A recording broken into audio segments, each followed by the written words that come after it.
कल की तस्वीर है। तो इसी पर यह गीत है, भजन तो नहीं है, गीत है। आइए प्रस्तुत है इन्हीं बच्चों के लिए, हमारे आने वाले भविष्य के लिए। नन्हे बच्चों आने वाले कल की तुम तस्वीर हो, नन्हे बच्चों आने वाले कल की तुम तस्वीर हो। नाज करेगी दुनिया तुम पर, दुनिया की तकदीर हो। नाज करेगी दुनिया तुम पर, दुनिया की तकदीर हो। नन्हे बच्चों आने वाले कल की तुम तस्वीर हो। नाज करेगी दुनिया तुम पर, दुनिया की तकदीर हो। तुम हो जिस आंगन के दीपक, जग में उजाला कर देना। भोली भाली मुस्कानों से सबकी झोली भर देना। तुम हो जिस आंगन के दीपक, जग में उजाला कर दोगे। भोली भाली मुस्कानों से सबकी झोली भर दोगे। बिगड़ी जो तकदीर बदल दे, ऐसी तुम तस्वीर हो। नन्हे बच्चों आने वाले कल की तुम तस्वीर हो। ना मन लेना रोने का, रोतों को हंसाने आए हो। नहीं रूठना किसी से, रूठों को मनाने आए हो। ना मन लेना रोने का, रोतों को हंसाने आए हो। नहीं रूठना किसी से, रूठों के मनाने आए हो। हंसते चलो जमाने से तुम, चलता हुआ एक तीर हो। हंसते चलो जमाने में तुम, चलता हुआ एक तीर हो। नाज करेगी दुनिया तुम पर, कल की तुम तकदीर हो। नन्हे बच्चों आने वाले कल की तुम तस्वीर हो।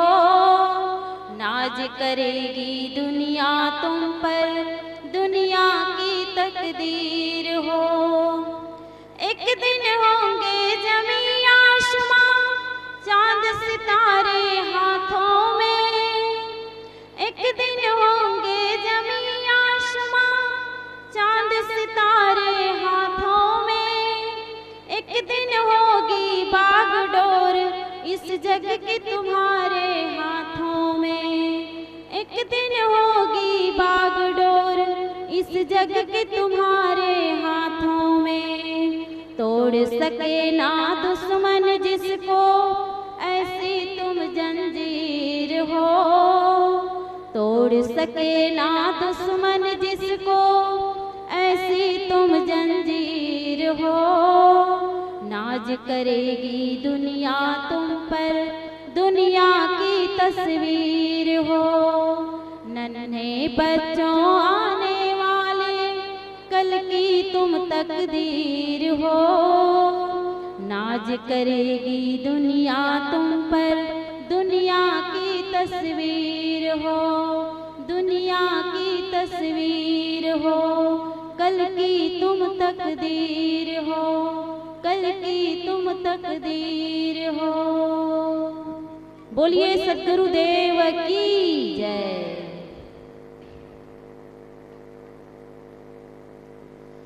आप सब लगभग 12 बजे या 1 बजे से सत्संग भजन सुन रहे हैं हमारे संतों से, हमारे साथी बहनों से।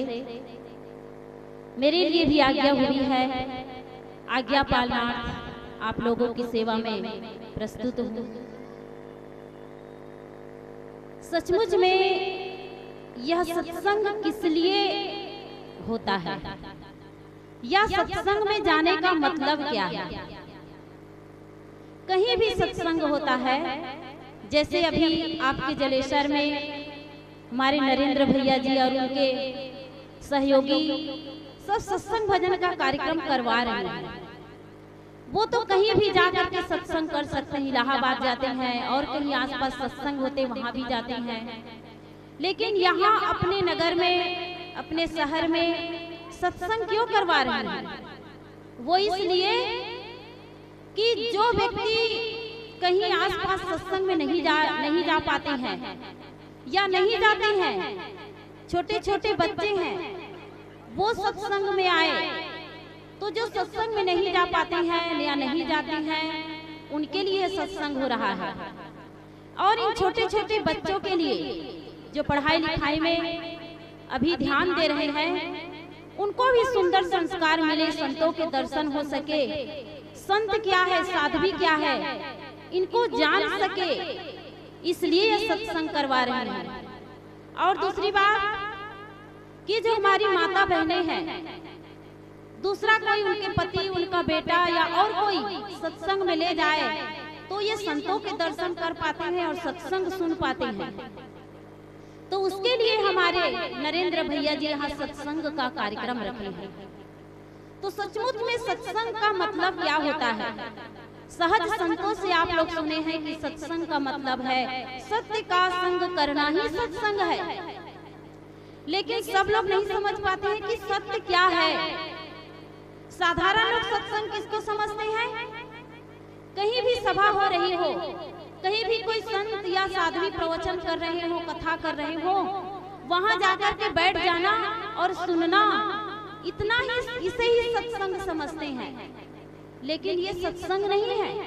इसे क्या कहते हैं? इसे शब्द संग कहते हैं। सत्संग दो प्रकार के होते हैं, एक है शब्द संग और दूसरा होता है सत्संग। जो अभी आप सुन रहे हैं वो क्या है? वो शब्द संग है। शब्द संग का मतलब होता है शब्दों का आदान प्रदान। मैं कुछ कहूँ, आप लोग सुने, या आप लोग कुछ कहे और मैं सुनूं, उसे शब्द संग कहते हैं। तो ये शब्द संग है। तो आदमी शब्द संग तक ही रुक जाता है। कहीं भी सत्संग सुनने के लिए जाता है तो कहीं अच्छा भजन गा रहे हो, कहीं अच्छा बोल रहे हो, ध्यान से सुनते हैं। और अगर कहीं सत्संग नहीं किया, कहने का मतलब उन सत्संग की बातों को अपने जीवन में उतारा नहीं, उसे आत्मसात नहीं किया, यहाँ से जाने के बाद उन शब्दों पर चिंतन मनन नहीं किया, जो ज्ञान की बात आप सुने हैं उस पर विचार नहीं किया, तो सत्संग नहीं कहलाएगा। ऐसे सत्संग का मतलब है, अभी मैं बताई कि सत्य का संग करना। सत्य क्या है? सत्य है हमारी आत्मा। तो आत्मा को, आत्मा की गहराई में उतरना, उसका संग करना। और वो कब संग किया जाता है? जब ध्यान करते हैं। ध्यान में जाकर के ही हम सत्य का संग कर सकते हैं, अन्यथा कभी भी सत्य का संग नहीं कर सकते। तो आज आदमी को शब्द संग अच्छा लगता है, जाकर के सुनना और सुन करके भूल जाना, यही अच्छा लगता है। क्योंकि कहते हैं ना कि एक होता है मनोरंजन और एक होता है आत्मरंजन। तो मनोरंजन सबको पसंद है। यहीं पर कहीं हारमोनियम तबला में भजन गाया जाता तो आप लोग बोर नहीं होते, है ना? आप लोग को अच्छा लगता।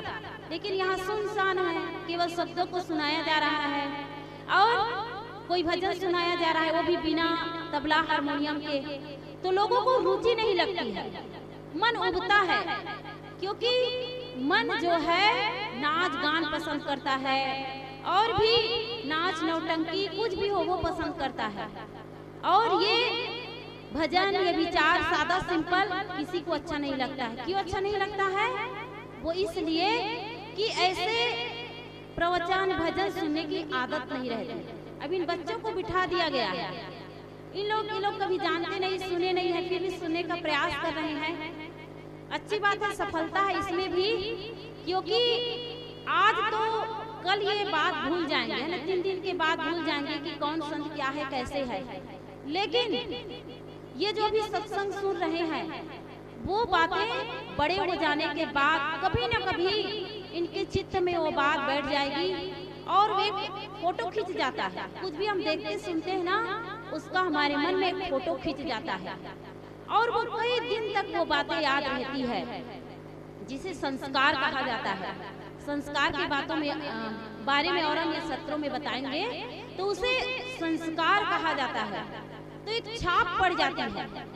तो यही बात है, मैं बताना ये चाहती हूँ कि आज ऐसी बात नहीं कि पहली बार आप लोग सत्संग सुन रहे हैं, पहली बार संतों के दर्शन कर रहे हैं, ऐसी बात नहीं है। कई बार संतों के दर्शन किए होंगे, सत्संग भी सुने होंगे, लेकिन जीवन में कुछ परिवर्तन नहीं होता है। हम जैसे के तैसे रह जाते हैं, इसीलिए कि हम 2-4 शब्द सुन लेते हैं, बाकी इधर उधर मन भटकता रहता है। चलो भाई आए हैं तो सुनना पड़ेगा, बैठे रहना पड़ेगा करके लोग बैठे रहते हैं, लेकिन मन कहीं दुकानदार है दुकान में चला जाता है, किसान है तो खेत में चला जाता है, और कोई बिजनेस व्यापार करे उसमें मन चला जाता है, कहीं बेटा में कहीं बेटी में, कहीं इधर उधर मन भटकता रहता है, क्योंकि हम रात दिन मन को चंचल किए रहते हैं। कभी सत्संग, भजन, मनन, चिंतन, सत्ग्रंथ, ध्यान, इसको तो हम जानते भी नहीं है ना। इसी को जानने के लिए हमारे नरेंद्र भैया जी ये सत्संग भजन का आयोजन रखा गया है। इसी को समझने के लिए, जानने के लिए मैं कह रही थी कि सत्संग का मतलब है परिवर्तन, जीवन का परिवर्तन हो, वही सत्संग है। कहने का मतलब क्या है कि क्रोधी मन शांत हो जाए, है ना, क्रोधी मन शांत हो जाए, लोभी मन संतोषी हो जाए, और भी जो भी गलत आदतें हैं वो हमारा मन बदल जाए। यानी हम जैसा सत्संग में आए थे अपने घर से, हम जैसे सत्संग में आते हैं, उससे जब घर जाएं तो हम बदल करके जाएं, कुछ संकल्प लेकर के जाएं, तभी सत्संग सुनने का मतलब होता है। नहीं तो आए सत्संग में और चले गए। एक कहानी याद आती है, मैं बताती हूँ कि श्रोता तो सब होते हैं,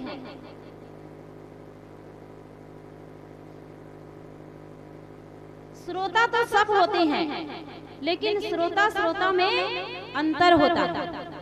लगता है सब बैठे तो श्रोता ही है, सुन ही रहे ऐसा लगता है, लेकिन श्रोता में अंतर होता है। कैसे अंतर होता है, कहानी के माध्यम से बताती हूँ कि राजा भोज के समय में एक मूर्तिकार था, वो बहुत सुंदर सुंदर मूर्ति बनाता था। तो एक दिन वो 3 मूर्ति बनाता है और तीनों मूर्ति दिखने में एकदम सुंदर, एक जैसे 3 मूर्ति बनाता है, और इन तीनों मूर्ति को बना करके राजा भोज के दरबार में वो पेश करता है। राजा भोज जी उसको देख करके बहुत खुश हो जाते हैं और कहते हैं कि मूर्तिकार, तुमने बहुत सुंदर मूर्ति बनाई है, ये कितने की होगी, इसकी कीमत क्या होगी? तब राजा भोज ने कहा, तब मूर्तिकार ने कहा कि सरकार आप ही इसकी कीमत बता दीजिए। तब राजा भोज जी आगे पीछे दाएं बाएं घूम करके देखते हैं, लेकिन वो इसकी कीमत नहीं बता पाए। तब राजा जी कहते हैं कि मूर्तिकार तुम ही इसकी कीमत बता दो, मैं तो बता नहीं पा रहा हूँ। तब वो मूर्तिकार सीधे सीधे उसकी कीमत नहीं बताता है, वो क्या करता है, हाथ में एक तिनका लेता है और वो पहले मूर्ति के कान में डालता है। तो वो तिनका एक कान से डाला गया, दूसरे कान से निकल गया। कहा राजा साहब इसकी कीमत है 50 रुपया। फिर वो तिनका उठाया और तिनका उठा करके फिर कान में डाला तो मुंह से निकल गया। कहा राजा साहब इसकी कीमत है 100 रुपया। फिर वो तिनका उठाया और तीसरी मूर्ति के कान में डाला, कान से डाला गया और पेट में जाकर के रुक गया। तब कहा राजा साहब इसकी कीमत है 500 रुपया। राजा साहब बहुत खुश हो गए, अरे दिखने में तो एक जैसे है लेकिन इसकी अलग अलग विशेषता है। वो बहुत खुश हो जाते हैं और उस तीनों मूर्ति को खरीद लेते हैं, क्योंकि राजा साहब के पास पैसे की क्या कमी, वो तीनों मूर्ति खरीद लिए। तो ये तो हुई कहानी। हर कहानी के पीछे एक शिक्षा होती है। कोई भी कहानी सिर्फ मनोरंजन के लिए नहीं सुनाई जाती, उसके लिए उसके पीछे एक शिक्षा होती है। तो इस कहानी के पीछे क्या शिक्षा है, इसी प्रकार से मैं बताई ना कि सत्संग में आते हैं अलग अलग श्रोता, जैसे इन तीनों मूर्ति के समान। पहले मूर्ति के समान एक कान से डाला गया वह तिनका और दूसरे कान से निकल गया, सुने ना, तो उसकी कीमत 500 रुपया, कम कीमत 50 रुपया, 50 रुपया है ना। एक कान से डाला गया दूसरे कान से निकल गया, उसकी कीमत 50 रुपया। तो ऐसे ही कई श्रोता होते हैं, आते हैं, लगता है कि ध्यान से सुन रहे हैं, लेकिन यहाँ से जब गए कोई सत्संगी भाई पूछे मैं जा नहीं पाया जी, संत जी ने कौन से विषय पर वो प्रवचन दिए, तब वो कहेगा, नहीं सुने होंगे तब वो कहेगा क्या करे, सुना तो जी लेकिन एक कान से सुना और दूसरे कान से निकल गया, कोई याद नहीं रहा। ऐसे होता है नहीं? तो ऐसे श्रोता की कीमत 50 रुपये, उसकी कीमत है, नहीं है नहीं, उसकी कीमत है। क्योंकि कहते ना सत्संग में आते हैं तो 3 चीज की शुद्धि तुरंत हो जाती है। कौन कौन से? तन मन और धन, तन मन और वचन, तन मन और वचन की शुद्धि तुरंत हो जाती है। हम यहाँ बैठे हैं, कोई गलत काम नहीं कर रहे हैं, मन से भी हो सकता है कोई गलत ना सोचे, और वचन से भी कोई किसी को गाली नहीं दे रहा है, तो 3 चीज की शुद्धि तुरंत हो जाती है।